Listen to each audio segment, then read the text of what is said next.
That morning, when I picked up the phone my daughter-in-law had left on the kitchen table, I wasn't prepared for the screen lighting up with a line of text that froze my blood. Daniel Brooks is calling. Daniel, my husband, who had been buried 6 years ago. Before I could even breathe, another message popped up. Thursday, same time, I can't wait to see you. My hands shook so hard I nearly dropped the phone, but instead of panicking, I unlocked the device, something I had never done in my entire life. And what I saw shattered every bit of trust I had held on to through 40 years of marriage. And the worst part was, this was only the beginning. If you're still listening, tell me where you're watching from. Every comment you leave is another mark in this journey. And if this story has touched you, don't forget to hit like so it can reach even further. My kitchen that morning was unsettlingly quiet. The autumn sunlight in Colorado poured through the window, washing over the old oak table. The coffee maker kept dripping softly, and the smell of frozen waffles heating in the oven filled the air. Yet the only scent I could perceive was the cold, metallic tang of fear. I stared at the line, "Daniel Brooks is calling," as if blinking would make it disappear. 6 years ago, I had stood beside his grave, listening to the heavy thud of soil hitting the coffin lid. No one returns from that. My heart pounded so hard my ears rang. My first instinct was to set the phone down immediately and pretend I had never seen anything. I grew up in a generation that didn't touch other people's private belongings, especially not family. Hannah is my daughter-in-law. This phone belonged to her, and I, 70-year-old Eleanor Brooks, had never been the type to pry into anyone's personal life. But the message was still there, shining bright on the screen.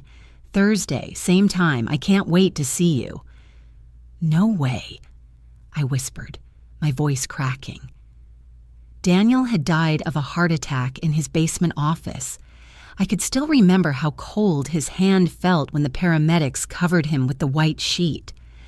I remembered the small funeral at the cemetery outside Denver, the drizzle, the yellow leaves sticking to my shoes, Marcus standing beside me, pale from losing his father.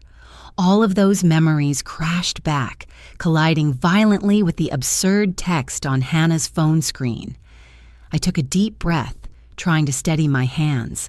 The iPhone still buzzed, showing the decline and accept options beneath Daniel's name. I didn't dare touch either. I just stood there, staring at the familiar name I thought existed only on a gravestone. The call ended after a few seconds. The screen shifted to the message interface, showing the most recent conversation. I knew I shouldn't do what I was about to do. I knew I was about to break every boundary of privacy I had respected all my life.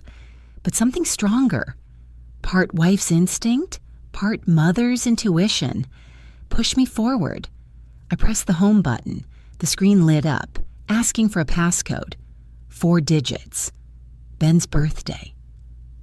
I had seen Hannah enter that code hundreds of times when she handed the phone to him to play games. My fingers moved almost on their own. The phone unlocked. A soft click sounded in my mind, like the latch of 40 years of marriage being pulled free. The messaging app was right at the top. The first conversation showed only a single letter as its name, D. I tapped it. The newest message was that same Thursday, same time line. I scrolled upward. Last night was amazing. You always make me forget everything. Marcus is starting to get suspicious. We need to be more careful. The old lady doesn't suspect a thing. She just likes baking and watering flowers. The old lady. They were talking about me. It felt like someone drove a splinter straight into my chest. My hand shook visibly around the phone. I scrolled again, Message after message, half-joking phrases, half-serious arrangements, words of longing, all from the number saved as Daniel Brooks in Hannah's phone. But what made it hard to breathe wasn't the content, it was the timeline. I scrolled higher past rows of gray and blue message bubbles. This year, last year, the year before that. I reached the very beginning and my pulse stopped when I saw the first timestamp, 6 months before Daniel died. I remembered that period vividly. That was when Daniel began going bowling on Thursdays with his friends. He said the doctor told him to get more exercise, go out more, be social. I believed him. I packed him a sandwich, joked, "Don't drink too much beer." Now these messages mocked my trust, one line at a time. I scrolled up and suddenly found a photo. I tapped it open. It showed Hannah smiling, her cheek pressed to a man's face. It was Daniel, or at least the face I had slept beside for 40 years. They stood in front of a wooden window frame, pine trees thick in the background. In one corner I saw a patch of shimmering blue water. A lake somewhere. Hannah held up a wine bottle, mouth open in a laugh. Daniel, no, that man, was looking at her with the expression I once thought belonged only to me. I had never been to that place. We had never vacationed in any cabin with a view like that. Daniel always said he hated the cold, hated forests. Yet there he was, wearing a sweater, standing among pine trees, smiling like a 30-year-old man. Who have I been living with for 40 years? The question crept into my mind, cold as winter air leaking through a doorframe. I swiped to the next picture. This time, Hannah sat on a couch under a thin blanket, and Daniel, or D, sat beside her, his hand tangled in her hair. On the coffee table were ceramic mugs with a floral pattern I had never seen in my house. In the corner of the screen was a tiny line, Pine Hollow Lake Cabin. The phone must have logged the location automatically. Pine Hollow Lake. I had never heard the name, despite living in this state for 30 years. Reality didn't wait for me to catch up. The next photos showed them on a wooden porch, in the snow, in the cabin kitchen cooking together, decorating a Christmas tree.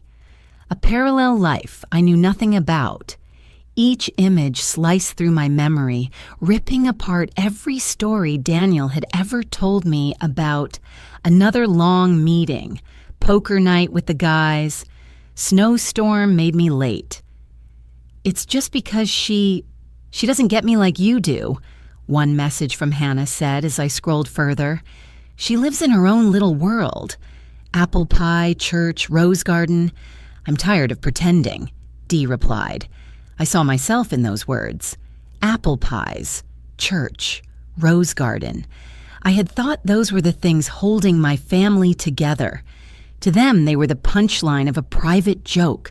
The sound of a car engine outside jolted me out of the nightmare unfolding in broad daylight. I heard the door, footsteps on the wooden porch. Hannah. She'd come back. In an instant, the numbness shattered. I moved faster than I thought I could. Hit the home button, closed the message app, placed the phone back exactly where it had been, angled the same way. I went back to the sink, picked up a dish towel, and pretended to wipe a plate that had already been clean for hours. The door opened. "Mom, I think I left my phone in here," Hannah called out, her voice as smooth and sweet as always. She always spoke to me in that soft, polite, Midwestern tone, just gentle enough that people outside would say I was lucky to have such a daughter-in-law. "On the table, next to the coffee maker," I answered, surprised that my voice sounded so normal. No shaking, no stumbling. As if I hadn't just read her calling me the old lady in a message to the man using my husband's name. Hannah stepped into the kitchen, her hair tied back, her beige coat still on. She grabbed the phone and dropped it into her purse. Sorry, I was rushing this morning. Marcus had to be at the job site early, and then Ben forgot his homework. She rambled with a smile, the kind where the corners of her eyes crinkle slightly, a detail I always thought was so endearing. For the first time, I looked at that crinkle and saw a crack in the mask. I know, I replied, forcing a smile. It's fine. We all have mornings like that. I'll swing by later with dinner. I have a meeting in town. Hannah said a few more casual things before leaving, her light perfume lingering in the kitchen. As the sound of her car faded, my legs nearly gave out. I dropped into the chair by the dining table, resting my hands flat to stop the trembling. Memories crashed over me. The time Daniel forgot his winter jacket on a snowy night, but insisted he had to meet the guys. The night he came home late smelling like wine, an unfamiliar perfume. The doctor visit he claimed brought good news but left him strangely distant. I had patched all those pieces together into a story. He's tired, he's aging, he needs space. I was the kind of woman raised in church to believe marriage meant patience, sacrifice, and trust. And now the messages, the photos, the Pine Hollow Lake cabin tore it all open. I jolted upright again, this time not from panic, but from something else. The need to know. The need to face whatever monster had been living beneath the surface of my supposedly peaceful life. I thought of Hannah's phone. Now far away on the highway. I wouldn't get another chance to see those messages, but I still had something else.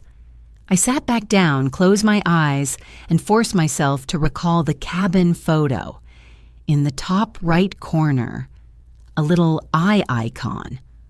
On Ben's iPhone, whenever he showed me pictures of the fish he caught, he always pressed that icon.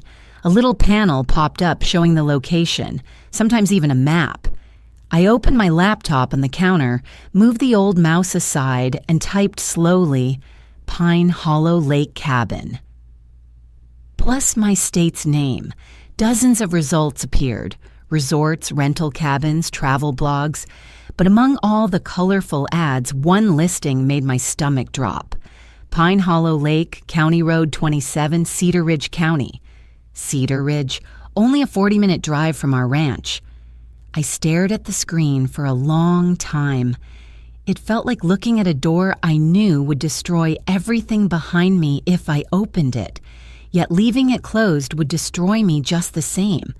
If I didn't face this, I would spend the rest of my life asking, what really happened to my life?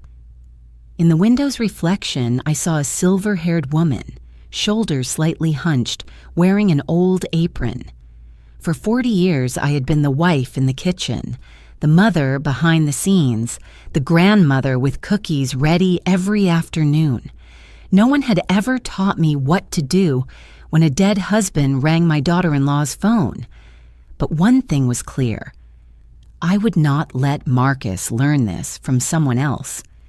If anyone was going to protect my son from the truth, it would be me. If anyone was going to face the ghost named Daniel Brooks, it would also be me. I closed the laptop, my palms damp with sweat. In my mind, one thought took shape so clearly it felt like words. I will go to Pine Hollow Lake. I will see what happened behind my back, even if it destroys everything left. At least it will destroy it on the foundation of truth. And that was when I understood. The phone call that morning wasn't just a call from the dead. It was a summons into a part of my life I never thought I would have to face. A place where my husband, my daughter-in-law, and even I were no longer the polite characters we had pretended to be for so many years. I stood there for a long time after deciding to go to Pine Hollow Lake, but my feet carried me somewhere else. Before going there, I needed to be sure I wasn't imagining things. That grief and loneliness hadn't twisted my mind. At least that's what I told myself. And so, instead of grabbing my car, keys, I turned toward the staircase leading to the basement, where Daniel had spent most of his life working. The basement always smelled of old paper, pine wood, and the laundry detergent Daniel loved. Warm yellow light shone over the broad desk that took up most of the room, highlighting stacks of books and boxes of documents, things I usually left untouched because Daniel liked organizing them himself. He always said, "Let me handle the paperwork. You just take care of the garden and the boy." Looking back now, that sentence felt like a locked door I had allowed Daniel to close behind himself. I opened each drawer, starting with the top where he kept his pens. A few ballpoint pens, a black notebook, some unpaid bills. Nothing unusual. The second drawer had insurance files, the same medical records, farm documents, tractor repair invoices. All normal, all ordinary enough to make my unease grow. It felt like the truth was deliberately hiding. Then I opened the bottom drawer. It felt heavier than the others, as if something was stuck behind it. I crouched down and pulled harder. A sharp click sounded. The drawer slid open, revealing a hidden compartment underneath, a false bottom. I forgot to breathe.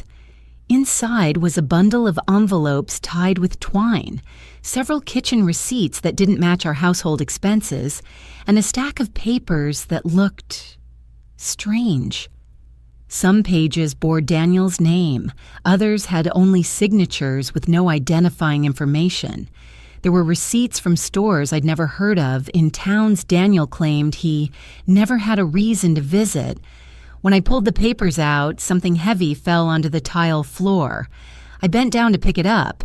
It was a small wooden box, dark brown, simply carved, aged so heavily I had to brush the dust off to see the details. Daniel wasn't sentimental. He liked things clean, open, uncluttered. This little box did not fit him, and that was exactly why my hands trembled as I opened it. Inside were photographs. I lifted the first one. My heart clenched immediately. There was Hannah, younger by a few years, radiant, her blonde hair falling over one shoulder. In the picture, she leaned into a man. The man had Daniel's eyes, Daniel's jaw, Daniel's smile. So similar it felt like the floor beneath me shifted. I laid out the second, the third, the fourth. Each captured intimate moments. Standing in front of the cabin, dining by a fireplace, laughing together in a small restaurant I had never heard Daniel mention. But the most suffocating detail was the dates. Year after year after year. The affair stretched like a film reel with no beginning and no ending. I once believed Daniel led only one life, the one I built with him. His expression when he proposed under the lights at Denver's Square, the way he held me in the hospital after my mother's surgery, the joy on his face when Marcus was born, all of it suddenly felt fragile. Not because I thought he never loved me, but because I now saw he might have lived two lives at once, and I had been given only half. Blinking back tears, I reached the bottom of the box. A folded document lay there. I opened it. It was the ownership certificate for the Pine Hollow Lake cabin. Owner, Daniel Brooks. Status, active. I remembered clearly when Daniel claimed he had sold that cabin. A small property his brother had left him. He said maintenance cost too much, that he had no time to go there anymore. I had believed him. I even felt relieved, thinking he wanted to spend more time with family. Now that certificate sat in my hand like a massive unanswered question. Why did Daniel lie? What was the cabin for? Who had lived there with him? And what truly happened 6 years ago? I kept one photo. Hannah touching Daniel's neck, her eyes looking at him like the world had shrunk to just them. I didn't keep it to torment myself. I kept it so I wouldn't forget, wouldn't downplay, wouldn't allow myself to pretend this could all be a misunderstanding. People forget pain. Evidence does not. I put the box back, returned the documents to their places, wiped the desk so I wouldn't leave traces. As I straightened up, I heard footsteps on the stairs. Marcus. "Mom, you down here?"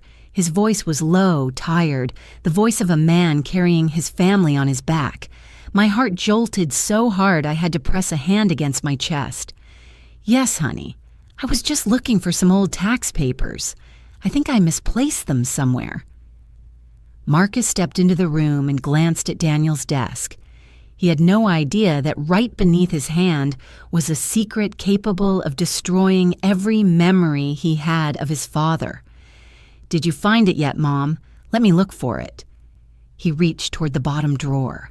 I nearly lunged forward to stop him. "No need, I already found it. Everything's done." Marcus seemed a little surprised by how quickly I reacted, but he just nodded, asked a few questions about dinner, about Hannah's work, then went back upstairs. When his footsteps faded, I had to grip the edge of the desk just to stay standing.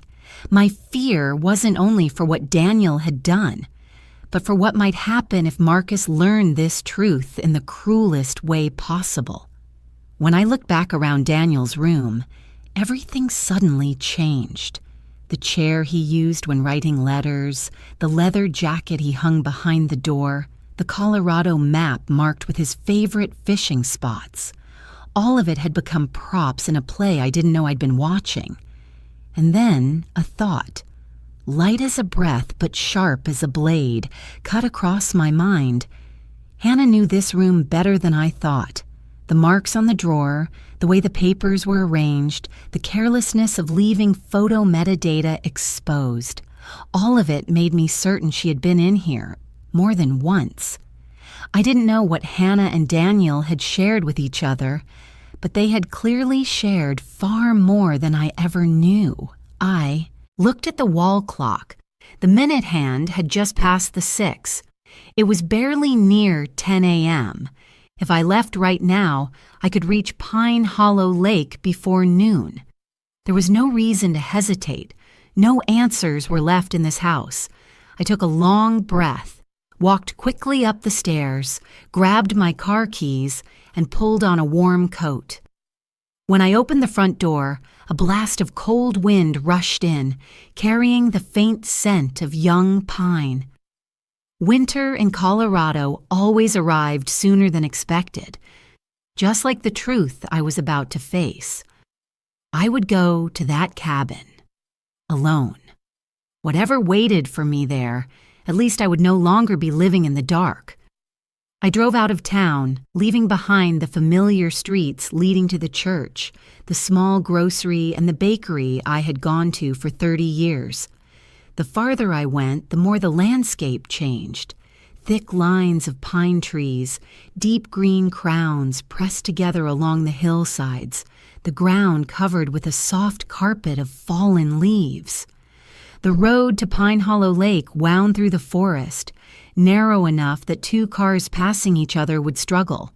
The map told me I had 12 minutes left. I rolled the window down a little. The cold air swept in, carrying the smell of earth, pine resin, and the damp scent of the nearby lake. My heart pounded with each beat, not only from fear, but from the feeling of someone about to touch a truth they had avoided all their life. When the cabin appeared among the tall trees, I braked slowly. It didn't look like an abandoned hideout. It looked cared for. New wooden roof, windows clean of dust, steps swept neatly. A metal wind chime hung by the door, ringing softly whenever the wind passed, a gentle sound that made my chest tighten. I parked the car a few miles away and followed a side trail to avoid being seen. As I neared the porch, I stood still for a few seconds, listening. No voices, no cars, only the rustle of leaves. I placed my hand on the doorknob. The wooden door opened easily as if the owner had just stepped out. Inside was warmer than I expected. Natural light from the windows washed over the small room, a beige sofa, a Navajo-patterned rug, a coffee table with a few old magazines. I stepped in and immediately saw the first sign. A bottle of red wine left unfinished on the table, with 2 glasses beside it. Hannah. And who else? I walked to the wall hooks by the door. A long cream-colored woman's coat hung at arm's reach. I touched the fabric. New, clean. A faint scent of perfume. The same vanilla amber blend Hannah always wore. I opened the small closet next to it. Inside were a travel bag, scarves, toiletries. All the things Hannah carried whenever she left the house. So this wasn't a hidden meeting place abandoned after Daniel died. It was where Hannah was living part of her life. I swallowed hard and lifted my eyes to the shelf above. Something there made me grip the edge to steady myself. A row of men's coats, the exact style Daniel liked, the exact size Daniel wore. And when I leaned closer, the faint scent of the detergent only he used still lingered. I had to push the closet door aside to keep from falling. "Daniel, what did you hide from me?" I froze when I saw a picture frame lying face down at the bottom of the closet. My hand trembled as I flipped it over. The photo showed Hannah smiling brightly, her face glowing in the lake sunlight. Beside her stood a man. His face was familiar enough to make my stomach twist. It was Daniel, but it wasn't. He looked older, his hair more gray, and there was a small scar across his right eyebrow. A scar my husband never had, but the build, the smile, the look in his eyes. Similar enough that the line between the dead and the living blurred. I stepped back, setting the frame onto the chair before my hand gave out. If this man wasn't Daniel, then who was he? And if he was Daniel, then who had we buried? A distant car engine made my heart leap. I rushed to the back door, moving on instinct, like someone running from a ghost rising out of their past. My heart thrashed wildly, my breath ragged. I pulled the back door shut and crouched behind the woodpile. Through a sliver between the boards, I saw a man step onto the cabin porch. I couldn't see his face clearly, but his walk. God. That walk made me want to cry. Each step, each slight shoulder movement as he took off his hat. It was Daniel's. Exactly Daniel's. Every piece of logic inside me crumbled. I was dragged back to the last day of Daniel's life. Or what I thought was his last day. The way he walked down the stairs, the way he straightened Marcus's collar before an interview, the quick kiss he gave me before saying, "I'll be home early." The man opened the cabin door with a key. No hesitation, no fear. I saw the jawline, the broad shoulders, the slight lean to the right. Something only Daniel had, but the small scar on his right eyebrow was still there. Daniel never had a scar. I understood then. I was looking at a man both familiar enough to hurt and strange enough to terrify. In that moment, everything I knew about my marriage collapsed and rebuilt itself into a darker shape. If Daniel wasn't the only one with that face, if there was someone else who looked exactly like him, then I had never truly known the man I married. I couldn't watch anymore. My emotions stormed violently. Fear, grief, disbelief. I stumbled backward toward the trail, nearly tripping as I climbed the small incline. My ears rang, my face flushed like fever, my heart pounding so fiercely I had to press a hand to my chest to keep from collapsing. I got into the car and locked the doors, but my hands wouldn't stop shaking. I didn't start the engine. I just sat there, staring at the steering wheel as my breathing slowly steadied. Each heartbeat felt like a cruel question. Was Daniel alive? Or was I looking at his twin brother? Someone Daniel had never mentioned? Or was this some elaborate impersonation to hide something even darker? None of the questions had answers yet, but one thing was clear. If I walked away now, I would never forgive myself. I needed to know. I needed to see the truth from more than one angle, not just through a rushed visit. And so, before leaving Pine Hollow Lake, I opened the trunk and took out a small bag of miscellaneous items. I found what I needed, a compact camera Marcus once bought me to record my garden. I would return to the cabin that night. I would place a camera where it could capture everything that happened inside. The truth was no longer something I feared. It was the only thing I had left. The next afternoon, when the sun dipped behind the pines, I drove back to Pine Hollow Lake with a newly purchased hidden camera in my coat pocket. I'd spent all morning finding the smallest, clearest, longest lasting model, one that could expose the truth without anyone knowing. The salesman asked if I planned to film wildlife or neighbors, and I only smiled. If he knew what I was going back to record, he might not have dared sell it to me. At the cabin, I turned off my headlights from a distance and walked along the tree line just like before.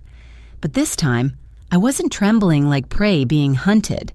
I had a purpose, and that gave me strength. The back door was the same. The hinge clicked softly unless lifted just right.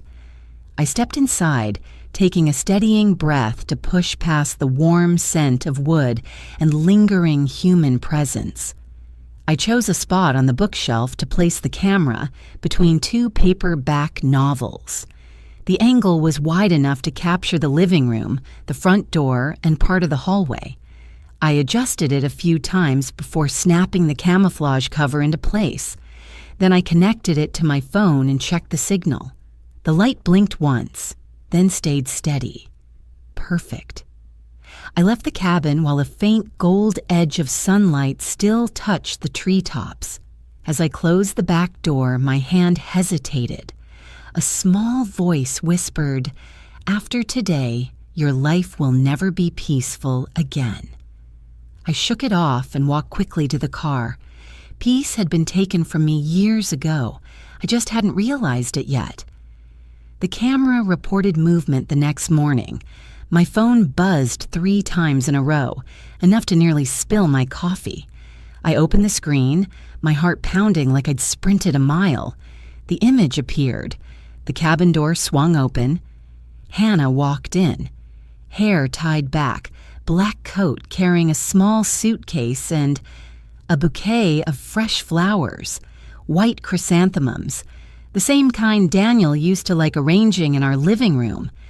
I gripped the phone so tightly my knuckles turned white. Hannah set the suitcase on the chair, then adjusted the table runner as if she had been the homeowner for years. She moved around the room, picking up small things, opened a window to let the breeze in. Every gesture was so natural it couldn't be mistaken. She lived here, not just visited for an affair. An hour later, another motion alert came through. I tapped the screen with such force I nearly hit the wrong icon. The image of the man entering the cabin made my blood run cold. That walk, that light gray t-shirt Daniel used to wear while working in the yard, that familiar gesture running a hand through his hair while taking off his hat.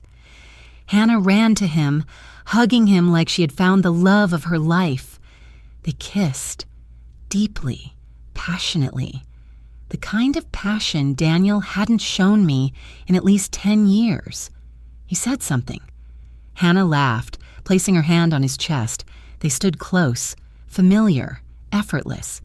Then he reached up and brushed her cheek. Exactly the way Daniel brushed my hair when I had a headache in 1998. They held hands and walked into the bedroom, disappearing from view. I shut off the screen. If I didn't, I would have thrown up. My kitchen suddenly felt foreign. The floor tilted, my spine chilled.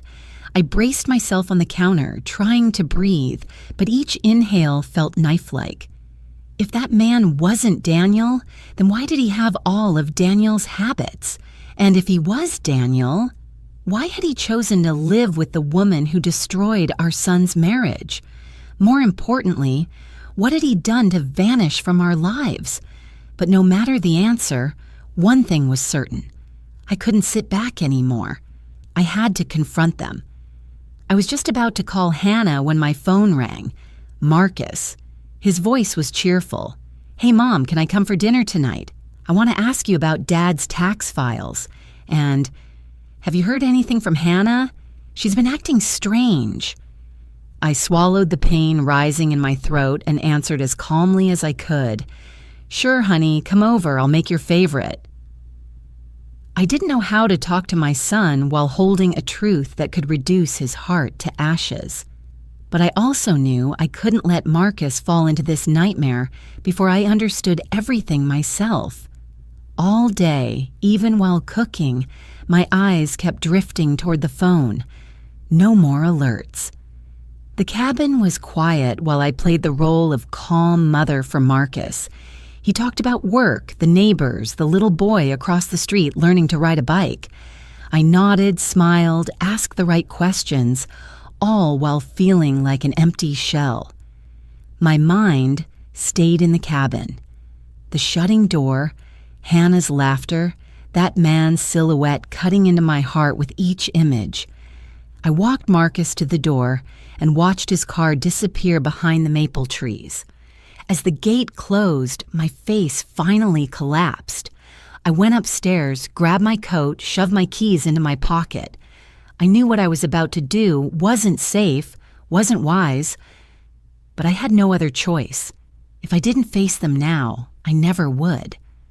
I drove into the night, following the same road to Pine Hollow Lake. Tonight the cabin would no longer be just a hiding place for secrets.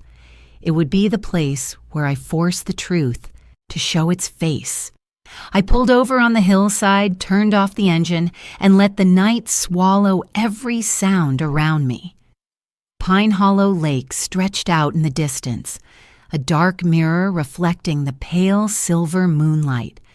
Every step I took down the dirt path made the pine needles crackle beneath my shoes, as if the forest itself were warning me, "Turn back." But I didn't turn back. I had gone too far to still fear the truth. As I approached the cabin porch, I heard music drifting from inside.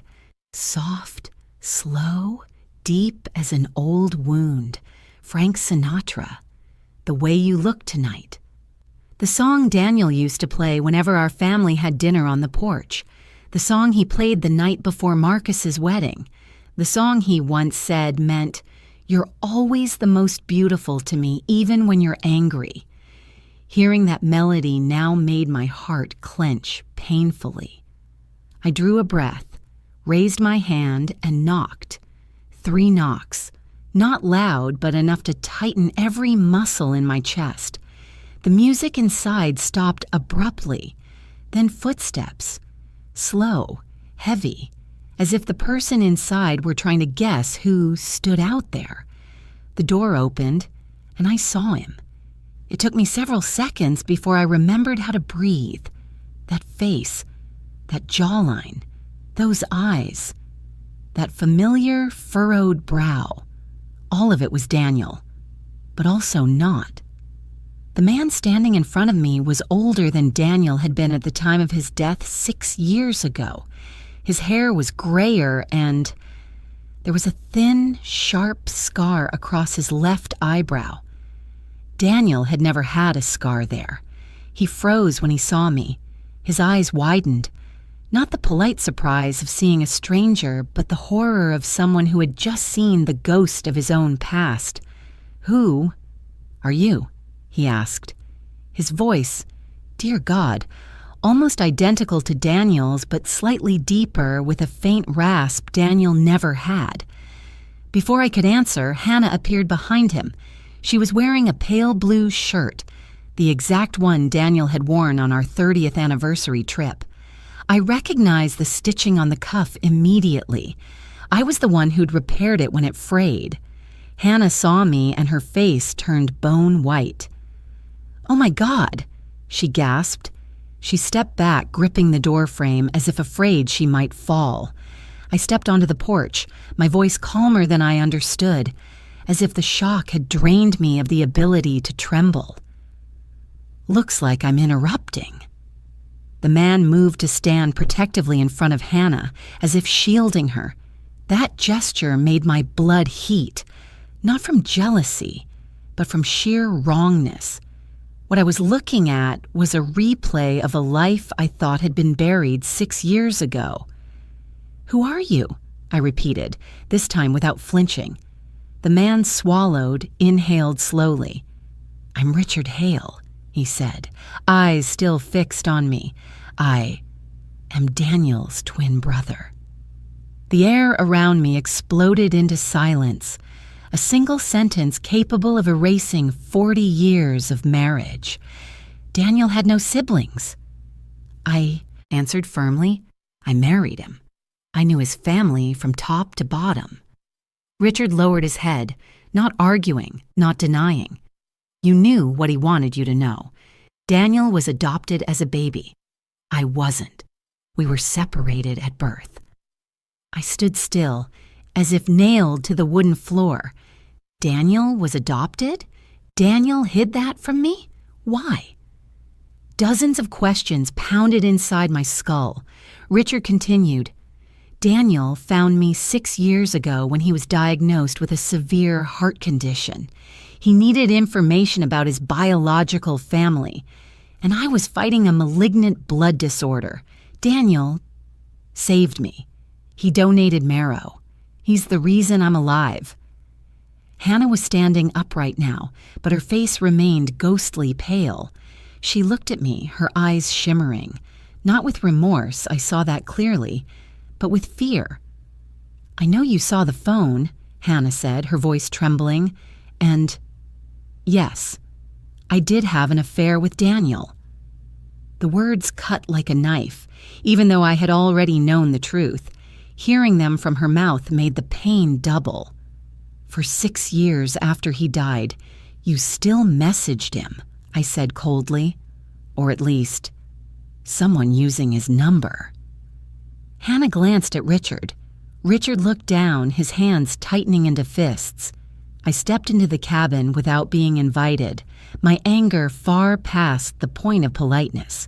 "Explain all of it. I want to hear everything." Hannah clasped her hands together, as if trying to hold herself steady. "Daniel, before he died, he was planning to leave you. Leave Marcus. Leave everything. He wanted to abandon his life and start a new one with me." I went numb. Not because Daniel cheated. I had already survived that shock 3 times over these past days, but because he wanted to leave my son, leave his grandson, leave everything that bore the name family.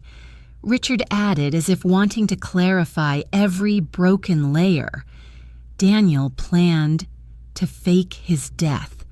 He wanted me to take his identity and disappear with Hannah. He said he couldn't stand the life he was living. "But he died for real," Hannah cut in, her voice cracking. "Right in my arms. The heart attack came sooner than he expected. The plan wasn't carried out, but the consequences still remained." The cabin fell silent. No wind, no lake sounds. Only my heartbeat, heavy, violent, as if my entire past were collapsing beneath my feet. Finally I spoke, slowly but razor sharp. "So that means I mourned a man who had already planned to leave me." Richard closed his eyes as if he too felt pain from the truth. "I'm sorry," he said quietly. "I didn't know until it was too late." Hannah didn't apologize. She just lowered her head, like someone who knew her guilt could no longer be hidden, but who lacked the courage to show true remorse. I looked at them, the 2 people standing in the life Daniel intended to choose instead of mine, and I asked myself, what value did 40 years of marriage truly hold? But I didn't cry. I had used up all my tears during those days watching the camera footage. Here, in the cabin where Daniel had lived his second life, all I had left was cold clarity. And I knew tonight was not the night all truths would be revealed, but it was the night I would begin reclaiming the life those people had tried to erase me from. I stood in the cabin's living room, hearing their words as the air thickened around me. Part of me wanted to cover my ears, to stop absorbing any more of it, but I had come here for the truth, and truth is never gentle. Hannah spoke first.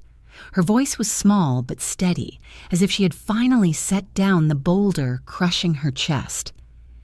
Daniel had several heart attacks before he died, she said, unable to meet my eyes, but he hid it from everyone, from Marcus, from you. I didn't know if I was shaking from cold or rage. Daniel, the man whose blood pressure pills I set out every morning, hid a heart condition? He said he just needed to get through a few more months, Hannah went on. He said, when I disappear, no one will have to take care of me anymore. I saw Richard close his eyes, as if hearing a memory he hated. Disappear? I repeated, each syllable falling heavy onto the wooden floor. Yes, Hannah whispered. Daniel's plan was to fake his death, or at least vanish from this life. You have to understand, he believed he was about to die from heart disease anyway. He didn't want to wait for it. He wanted to go out on his own terms. The room spun in my vision. Daniel wanted to die with Hannah beside him, not me.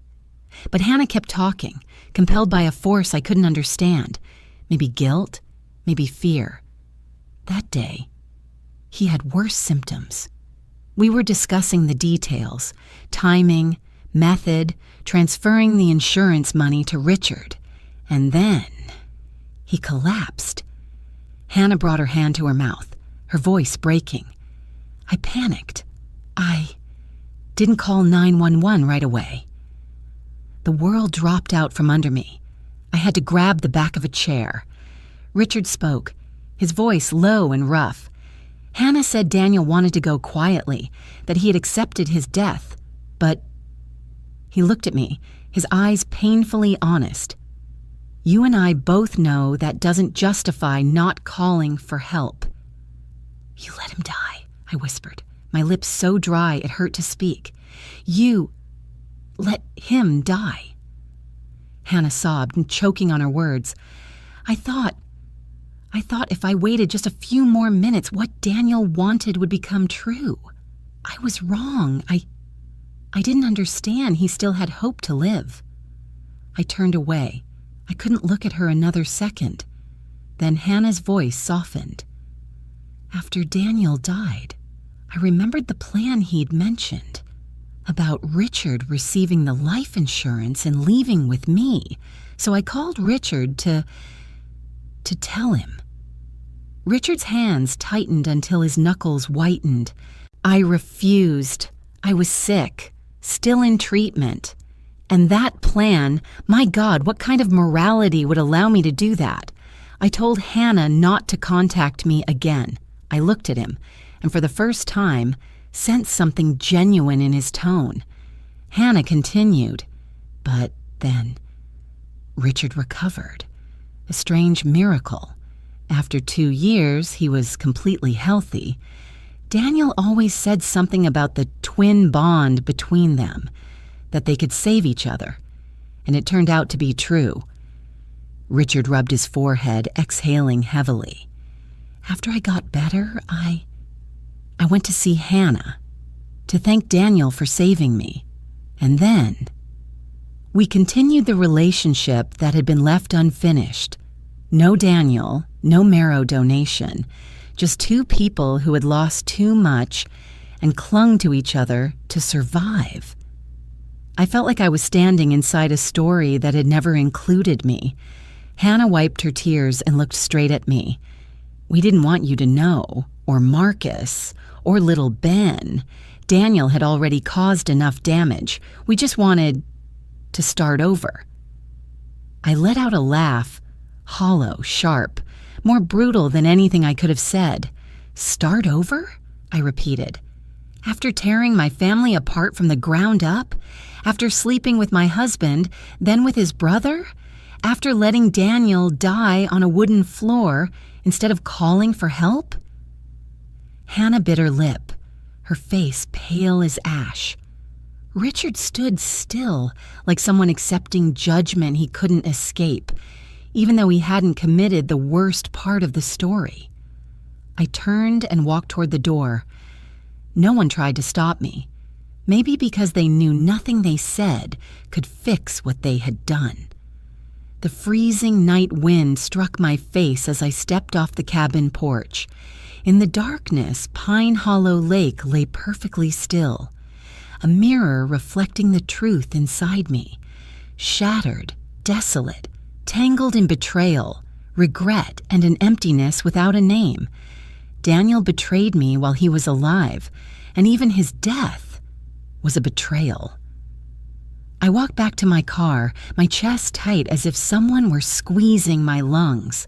The night was pitch black, but I could still see the path, because every cell in me was burning with a pain too sharp to look away from.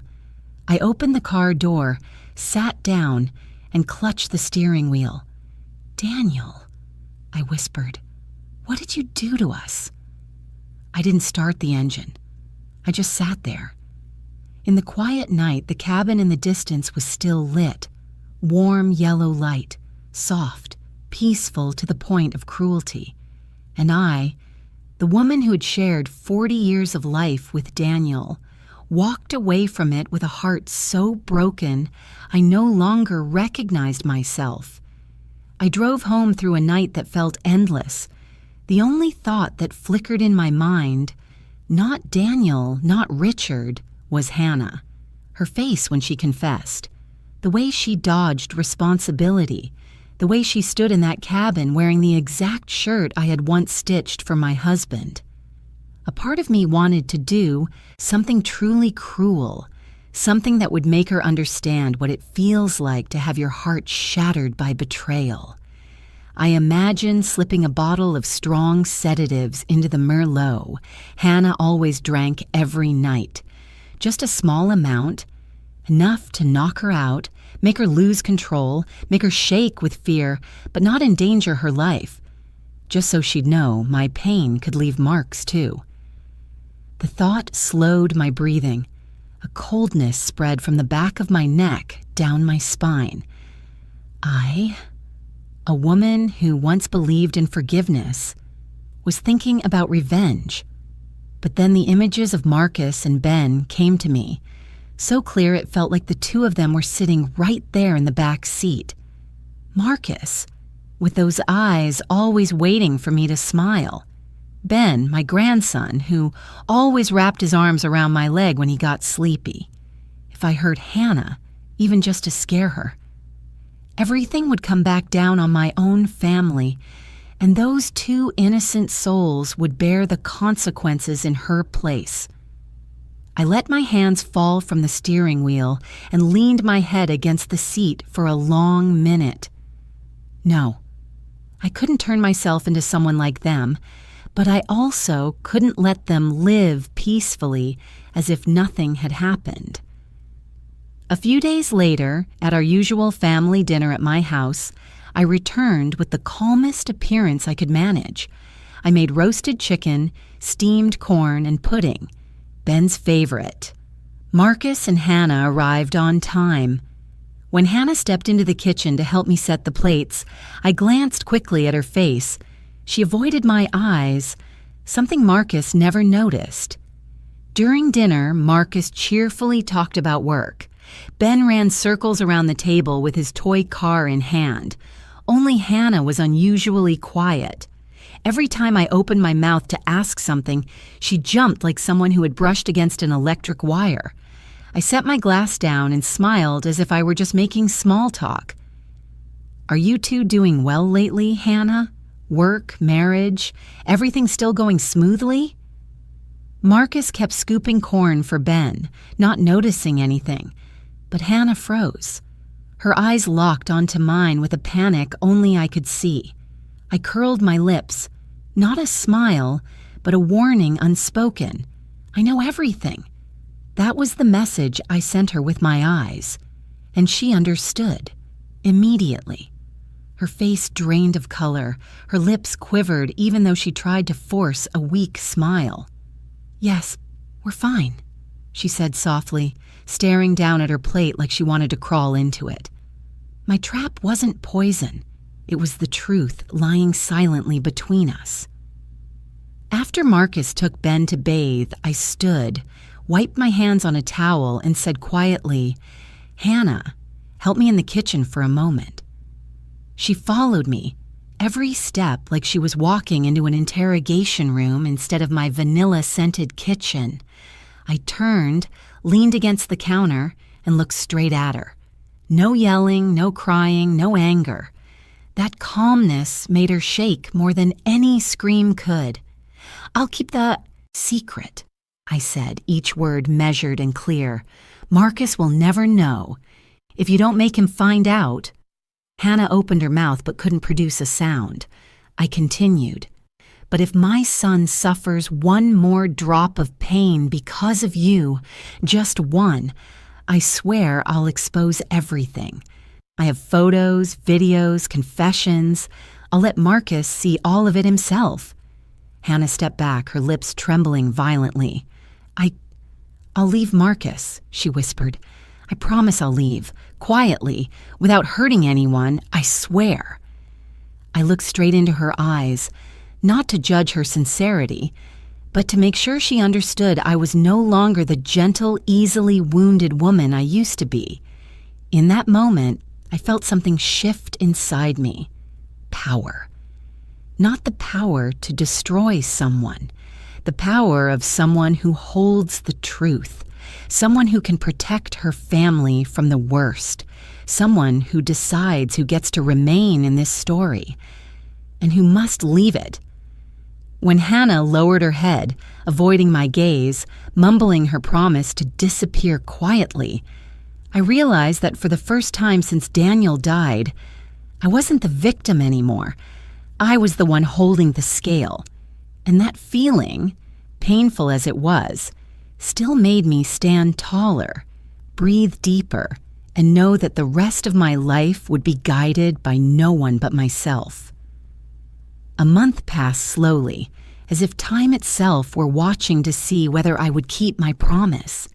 Hannah avoided me completely but kept her calm facade around Marcus, until the night she walked into my house, sat across from me, and announced in an even voice, "I want to divorce Marcus, because we no longer share the same views."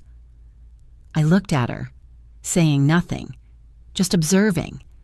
That calmness that was too practiced, those eyes trying to appear innocent while always avoiding mine, the way she lifted her glass without her hand trembling, as if everything were a calculated decision. Marcus didn't have that kind of calm. When he heard the news, it was like watching someone fall from a rooftop onto cold concrete. His shoulders collapsed instantly. The same way Daniel looked 30 years ago when he learned he'd lost his job. But Marcus didn't yell, didn't blame, didn't demand answers. He just repeated one sentence, his voice cracking. "If that's what she wants, I have to respect it." I wanted to hold my son, to tell him the truth, to tell him none of this was his fault, that Hannah's heart had belonged somewhere else, to someone else, for a long time. But I had to grit my teeth. The promise I had made in that kitchen still wrapped around my chest like a binding strap. I would keep the secret, if she didn't hurt Marcus further. Divorce, painful as it was the least harmful outcome. Hannah moved out in just 3 days, never looked back once, left nothing behind except a neatly folded divorce paper on Marcus's dining table. What shocked me wasn't that she left, but where she went. She didn't move back to her parents' house or to a temporary place. She, moved to Arizona with Richard, a pair built on secrets, a pair connected by Daniel's death, a pair whose very existence was enough to tear my family apart. Ben was different. He was only 6, his eyes wide with confusion as he watched his mother pack. "Mommy's gonna work far away, Grandma?" he asked, hugging my leg. I looked at Marcus. He bit his lip before answering gently. "Yes, Mom has to work somewhere new, but she still loves you." Half true, half false, more painful than the whole truth. I held my grandson, feeling his heartbeat against my chest, and reminded myself that every decision I made was to protect these small souls from the shock adults had created. Marcus tried to be strong, but I saw the emptiness in his eyes every morning when he held his coffee. I comforted him with familiar phrases, "You'll be okay." Everything happens for a reason. But inside me, a storm roared. I was the only one in the house who knew the truth, and the only one who had to carry it like a sharp stone lodged in my heart. Some nights, sitting alone by the fireplace watching the flames flicker, I asked myself, did Daniel ever truly love me? That question would never have an answer. On Daniel's Memorial Day that year, I prepared white roses and cleaned his photo in the living room, just like I did every year. But that morning, when I opened the door, I saw a large wreath sitting on the steps. From Richard, with gratitude. I froze. A message of gratitude left at my door. The home where Daniel lived with me for 40 years, where I cried for him more times than I could count. That wreath was a blade twisted straight into my chest. Richard hadn't entered our lives as family. He entered through a secret that shattered my marriage. He had no right to leave anything on my doorstep. Not on the day I remembered Daniel, not after everything that had happened. I carried the wreath to the backyard. I set it in the fire pit I used to burn fallen leaves every month, and I lit it. Flames rose, swallowing each petal as if devouring the past I'd clung to for too long. The scent of burning flowers drifted into the air, sweet, scorched, bitter, like a cleansing ritual. I watched until the wreath became ash. This is the line. I told myself, I will not let anyone use Daniel's name to hurt me again. A few weeks later, Marcus began to heal. He fixed up the porch, took Ben to basketball practice, started going to the gym, things he had never done while living with Hannah. I watched my son slowly regain his smile, a tired smile but real. Then one day I saw him hesitating at the door, holding a bouquet of white daisies. "Mom," he said softly, "I met someone. Claire. She teaches at Ben's school." I saw the light return to his eyes, a light he had lost for too long. "That's wonderful," I said, stepping forward to straighten his collar like I did when he was 8. "You deserve a new happiness." He laughed shyly. I smiled too, but deep inside, one worry remained. Marcus was rebuilding his life. On ground I knew held a buried secret, a grave named Daniel, and everything he had done. I could only hope that secret would never come back one day to ruin the life Marcus had pieced back together with his broken heart. I had believed, or hoped, that once Hannah left Marcus's life, everything would fade into the past, that I could box the secret away, place it in a mental drawer, and close it. But secrets never die. They only change shape. And its new shape was Hannah and Richard's strange desire to appear publicly as a new family. I learned this when Hannah texted me a week before Ben's birthday. "We would like to come. For Ben. I hope you understand." I understood. I understood that they felt no shame. But I also understood that if I refused, Marcus would start asking questions. And I had promised to protect my son from the cruel truth. So on Ben's 7th birthday, when I saw a black SUV pull up in front of the house, my heart dropped to the floor. Hannah stepped out first, lightly made up, looking dignified in a way that felt false. Richard stepped out right after, tall, composed, polite, and so much like Daniel that I had to grip the back of a chair to keep myself steady. It didn't matter how many times I reminded myself that he was not Daniel. My body still reacted as if seeing a dead man return. During the party, Richard behaved like the perfect gentleman, courteous, kind, tactful. He bowed his head slightly to me. "Mrs. Brooks, thank you for letting us come." I nodded, swallowing down the surge rising in my chest. That voice, deeper, rougher, but still carrying Daniel's tone. If I closed my eyes, I could imagine myself standing in front of my husband again. I did not allow myself to close my eyes. Marcus looked at Richard a few seconds longer than usual, then laughed. "You look familiar. Have we met somewhere before?" My entire body froze. Hannah, standing behind him, visibly flinched, but Richard, with a calmness that was almost frightening, simply smiled. "I just have one of those common faces." Marcus laughed, not thinking anything of it. He was busy organizing the ball toss game for Ben and the neighborhood kids, but I couldn't breathe normally anymore. When it was time to cut the cake, everyone gathered in the front yard.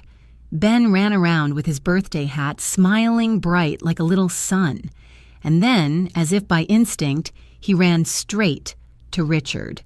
"Do you know how to ride a horse? At school, I saw on TV some people riding horses on a big ranch." Richard smiled, bent down to Ben's eye level. "Of course. I used to live on a small ranch with..." He hesitated. "With someone very special." In that exact moment, my heart went wild. Daniel used to teach Marcus to ride horses at my parents' small ranch. That story was supposed to be a private memory of our family. Ben tilted his head. "Grandpa taught Daddy to ride horses. You knew about that too?" I stepped forward, almost by reflex, and cut him off. "Ben, come here and blow the candles." I couldn't allow any thread to connect Richard to Daniel, couldn't let Ben sense that frightening familiarity. Children notice things far sharper than adults realize. When the party wound down and guests began leaving, I was cleaning up the plastic plates when Hannah walked over, standing by the kitchen door, her eyes fixed on the floor. You're still keeping your promise, right?" she asked softly. I set the tray down and looked straight into her eyes. No anger anymore, just a cold exhaustion. "I have kept it," I said, "and Marcus still doesn't know anything." Hannah bit her lip. "Please, don't say anything. We just want to live peacefully." I let out a short, almost humorless laugh. "Peacefully? After everything that's been done?" She bowed her head, not arguing. "Just, please don't ruin our new life. We need a chance to start over." I didn't answer, because I knew, and she knew, that the plea had no foundation. Nothing built on deception can ever be peaceful. As they were leaving, Richard turned back and gave me one last look. That gaze, those eyes shaped like Daniel's, cut straight through me like a reminder. I'm still here. I still exist in your family whether you want it or not. And I understood something more clearly than ever. My family would never escape their shadows. Not Hannah, not Richard, and not Daniel, the man who ruined his own life and then left the pieces in someone else's hands. The secret I carried, the secret about Daniel's death, the betrayal, the planned escape, could no longer stay quiet. It was like a wild beast trapped in my chest, silent, dangerous, and just waiting for the smallest crack to break loose. As I watched their car disappear behind the row of pines, I whispered to myself, how long until that secret climbs out of its grave? I knew the answer. Soon. Very soon. Because ghosts never really leave. They just stand behind us waiting for us to turn around. Ben began asking the first questions one afternoon that seemed peaceful. He was sitting on the living room floor building a tiny ranch out of wooden blocks, with a horse stall, a fence, even a little well he made using a bottle cap as a roof. I was folding towels on the chair when Ben suddenly looked up, his big round eyes full of a strange realization. Grandma, did you know Mr. Richard before? My hands froze mid-air. Why would you ask that? Ben shrugged, kept stacking the blocks, but his voice stayed uncertain. Because Mr. Richard looks like somebody. I don't remember who, but a lot. Like, I've seen him before. My stomach dropped. A 6-year-old doesn't lie the way adults do. They just speak whatever their mind can't make sense of. And the familiarity Ben felt, that was exactly what I had feared. I forced a soft smile. Maybe you're just confused, Ben. Grown-ups all look a little alike. You know that. Ben tilted his head, thinking. But he talked about a ranch, just like Grandpa did when he told Daddy stories. I felt as if someone had tied a rope around my chest and pulled tight.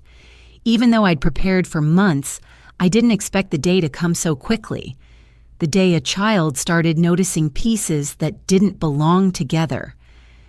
I put my hand on Ben's shoulder and squeezed gently.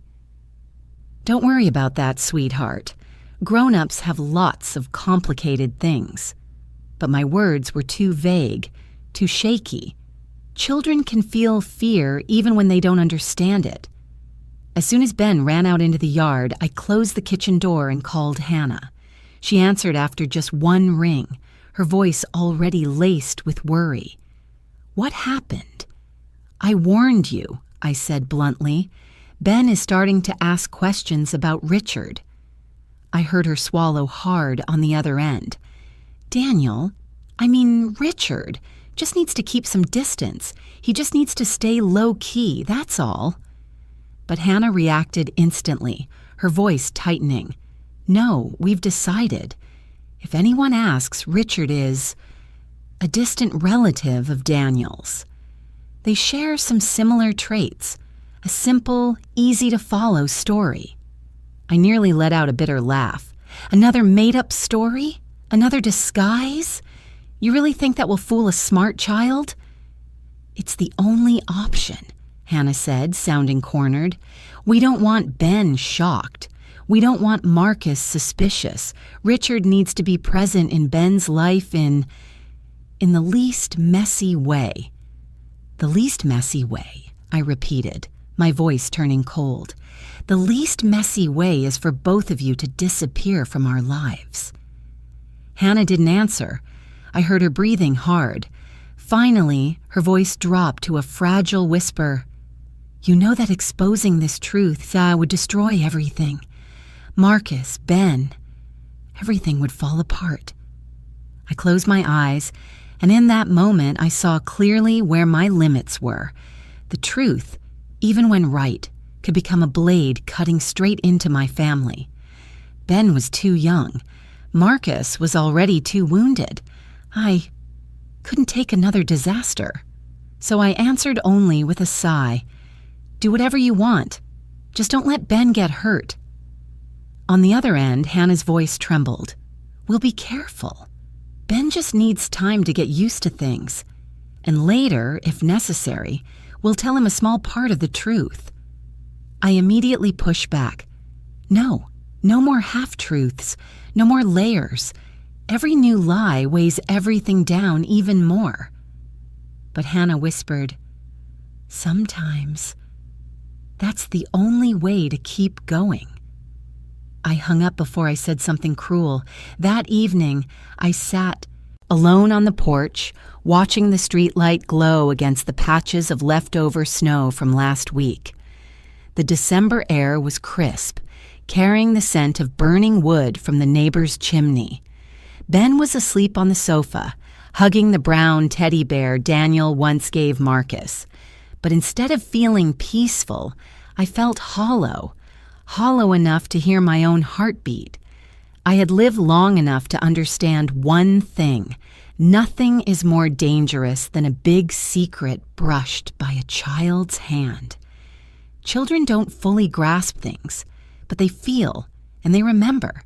Small questions grow into big ones over time. I looked at Ben sleeping, his little eyebrows slightly furrowed as if he were trying to solve a puzzle. In him, I saw the future. A future where he would have to live inside the web of lies adults spun around him. And I, the grandmother who loved him more than anything, was the one holding the main thread of that web. The sadness sat heavy on my chest like a stone. I stroked his hair gently and whispered, "I'm sorry, Ben.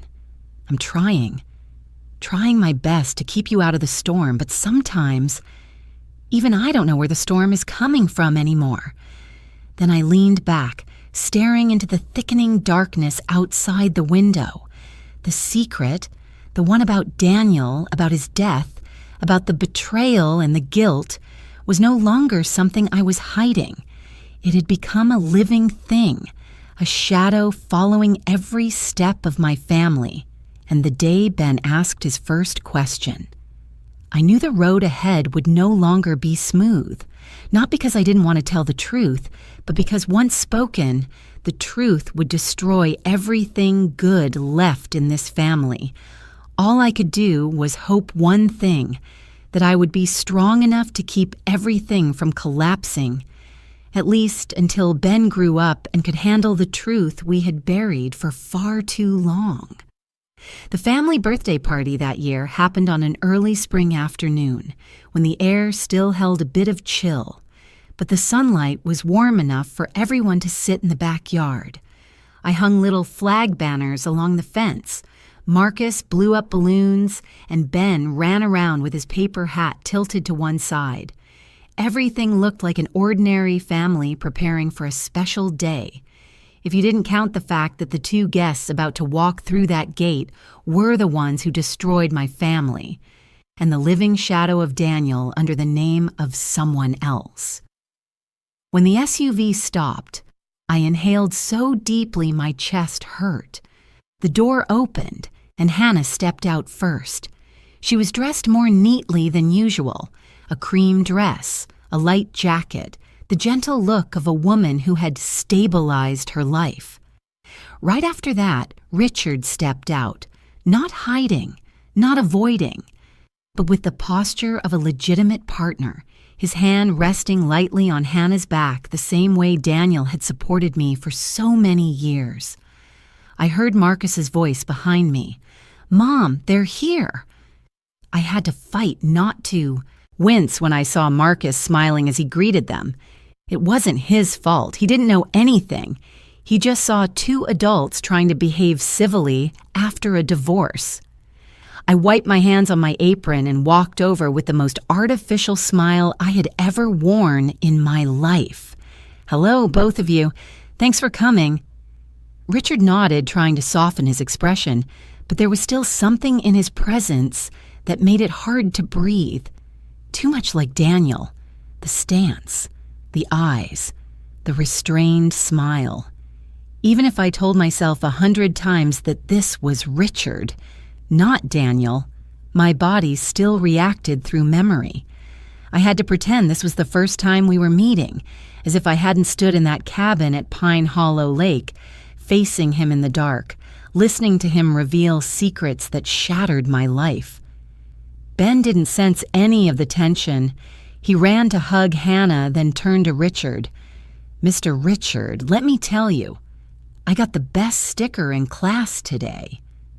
Richard bent down, smiling warmly at him, and in that moment, I saw the two of them, Richard and my grandson, as if they were standing inside a family picture I would never allow to exist.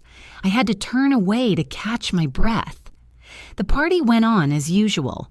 Marcus grilled meat, Claire came too, bringing a homemade apple tart. Everyone ate and chatted. Only I was aware of every movement Richard made, as if each of his steps threatened the fragile stability I had tried so hard to hold on to. Ben laughed the whole time, and Marcus felt relieved because everyone is getting along again. He didn't know that this harmony was just a new coat of paint covering a wall that was already split wide open underneath. When the weather started to turn cold, Marcus patted Richard on the shoulder. "Hey, stay a bit. I want to talk about Ben's summer classes." I froze. It wasn't about the summer classes. It was about Richard staying, about letting a man with Daniel's face discuss my grandson's future, right inside my home. "All right," Richard replied, his voice light as the wind. Hannah smiled with gratitude, and I clenched my teeth until my jaw throbbed. While everyone was clearing the table, I went into the kitchen to brew a pot of tea. Richard followed me. No rushing footsteps, just a quiet presence that raised goosebumps along my back. I set the kettle on the stove. Richard stood near the doorway, hands in his pockets. "We need to talk," he said. "I don't think we have anything left to say," I answered without looking at him. "Yes," he said slowly. "I want to do the right thing." I let out a short, sharp laugh, like a shard of glass.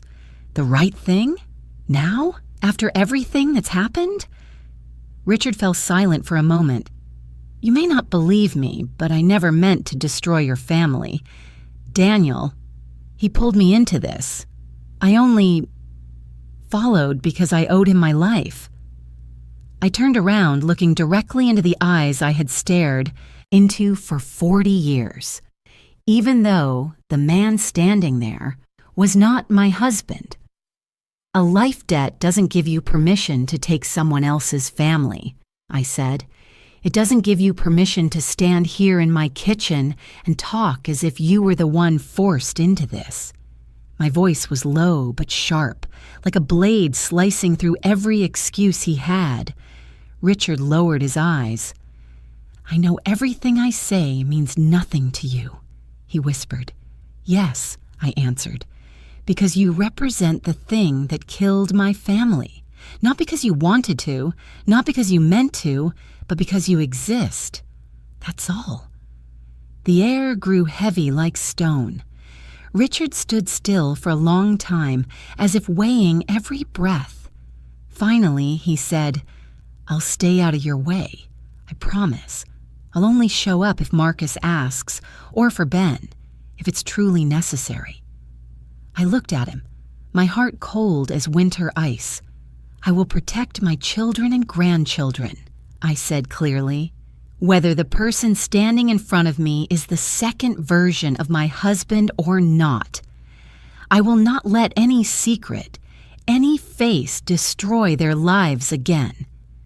Richard nodded, his eyes carrying something between sadness and surrender. "I understand," he said, "and I'm sorry." I didn't say anything else.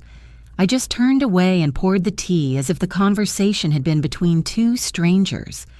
But when Richard left the kitchen, I placed my hand on the counter just to stay steady, because even though he had promised to stay out of my sight, even though he had admitted defeat, even though he was trying to fix what he could, I knew he was still the dark shadow hanging over my family, a quiet but persistent presence, a reminder that in this life, sometimes we don't escape the past, we only learn to live beside it. And that night, after the party ended, after Marcus and Ben hugged me goodnight, after Richard's footsteps had faded past the gate, I still heard inside my chest a small, thin vibration, like the surface of Pine Hollow Lake when touched lightly. Nothing ever truly ends, not with secrets like ours. Not when the man wearing my husband's face is still somewhere out there. The next 2 years went by in a strange rhythm, fast enough that I couldn't count the days, slow enough that each month carried a new layer of healing for my family. After a storm, people don't go back to who they were. They only learn how to stand on the broken pieces. Marcus was the first to stand up. He married Claire on an autumn afternoon in a small garden behind a church. A simple, warm ceremony, not flashy, nothing like the grand wedding he once dreamed of with Hannah. Claire wasn't stunningly beautiful or dazzling, but she brought something my family had lacked for a very long time: peace. As I watched Marcus hold Claire's hand under the string lights, his eyes shining in a way I hadn't seen in years, I understood.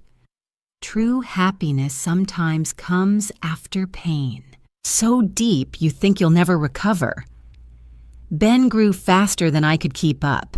He still occasionally mentioned Richard, usually when talking about horses or watching ranch shows on TV, but deeper questions never came. Children sometimes have an odd intuition. They sense what shouldn't be touched, and I, who once feared every potential question, was now grateful for that instinctive silence. Hannah and Richard moved even farther away, to a small town near the New Mexico border. I didn't know how they lived or whether they were happy starting over. I didn't ask. Partly because I didn't want to know, partly because I understood that distance was the best thing for all of us. Everything remained steady. Until that winter morning when I opened my mailbox and found an envelope with no return address. The handwriting froze my heart instantly. Richard. I went into the kitchen and made a cup of tea, my hand shaking so much the water spilled over the rim. Then I sat down, opened the envelope with a letter opener I used only for special occasions. The letter wasn't long, but every line carried a weight I had avoided for 2 years. Mrs. Brooks, if you are reading this letter, then I believe I have found the courage to send it. I do not write to ask for forgiveness. I know I do not deserve it. I only want to say what Daniel never said. Not when he was alive, not in his final days. He did not know how to love in the way a person should love. I stopped reading, just to keep my breath from breaking. Richard continued. Daniel lived his entire life in fear. Fear of being abandoned, fear of being misunderstood, fear that his true self would be seen by the people he loved. That is why he hid me, hid his past, hid even his own weakness, and that is also why he hurt you in ways he probably never understood. I close my eyes seeing Daniel's face, the familiar wrinkles, the hands that once held mine while we watched TV in the evenings. The sense of loss returned, but no longer sharp, just the softened echo of an old sorrow. Then came the most unexpected part of the letter. If things had been different, if we had grown up together, if I had met you before Daniel, maybe we could have been a real family. You are strong, kind, and deserving of a love that is whole. I'm sorry for showing up at the wrong time. Sorry for carrying the face that hurts you so much. I set the letter down. I didn't cry. The past 2 years had taught me that tears don't heal. Only action does. I tore the letter into small pieces. I took them to the backyard where the fire pit still bore traces of the wreath from that day long ago. The scraps curled in the flames, shining for a few seconds before turning black. That was right. Not keeping it, not storing it, but letting it leave my life as ashes. As I watched the ashes rise, the sun began to set beyond the western horizon. The sunset cast a warm orange glow over the yard like a soft blanket wrapping around a heart that had weathered too many storms. And I realized, after everything, I had survived. Not survived Daniel's death, but survived the truth about him, a truth I could never speak aloud, not to Marcus, not to Ben, not to anyone. But sometimes, things we cannot say still leave our chest in another way. That night, I opened the old wooden box that held the journals I'd kept since I was young. I took out a blank one and placed my pen on the first page. "I am writing this story," I wrote, "not so the world will know, but so my heart can be lighter." And I began, line by line, paragraph by paragraph, chapter by chapter. The story I had carried for 2 years like a stone I couldn't set down. I wrote about Daniel, about Richard, about Hannah, about the things that would never be spoken aloud, and about the journey that carried me through the pain to stand here on this porch, at peace in my own way. When I finished the last sentence, I looked out the window. The sunset had faded, leaving a gentle blue-violet sky. I exhaled, long and soft. I wasn't afraid of the truth anymore. I just needed to learn to live with it. And if you're reading these lines, I want to ask you something. Where are you watching from? Have you ever carried a secret you could not say just like I did? If you have, leave a comment below. No details needed, just a small sign that you're here, walking beside me through this story. Thank you for spending your time listening to my journey, from the painful fragments to this quiet moment of peace. If this story touched you, please like, subscribe, and stay for the next ones, where we, people who have been hurt, learn to walk again in the light. I am grateful for you, truly.